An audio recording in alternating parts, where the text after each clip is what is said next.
election, and because they have utterly failed to deal with the worst housing crisis in the history of this state. Some of our parents marched and had protested and sat in the late 60s and 70s during the Housing Action Campaign to demand that the government engage in a house building programme that would look after the housing crisis in the slums of this city. And in the 60s and 70s, when there was far less wealth in the country, that was achieved. They did build houses, public houses, all over the city. They did give people homes. In fact, they did it in the 30s and the 40s and the 50s when the country was on its knees. What the hell is going on in the 21st century that people, not just individuals, but entire families are sleeping homeless on the street. Kids are having to live in hotel rooms and travel by 3 and 4 bus journeys to get to school.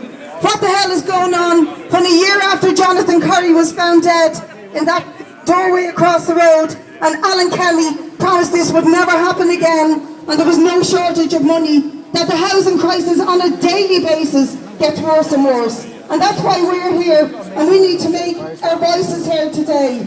I want to invite anybody who's representing a housing or a homeless group to come up and speak to us. My name is Brid. I'm a councillor in Dublin City Council with People Before Profit.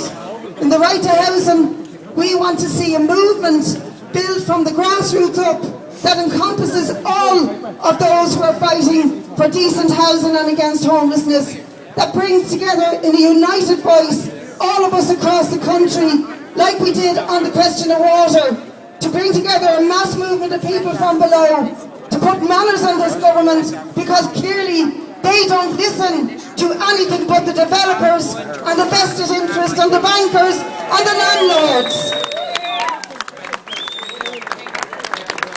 So I want to call up a few people to speak, and then we get chants going, and people who want us, there's a few TDs, councillors, representatives of different groups here. So this man here from Ballyfermot is going to speak.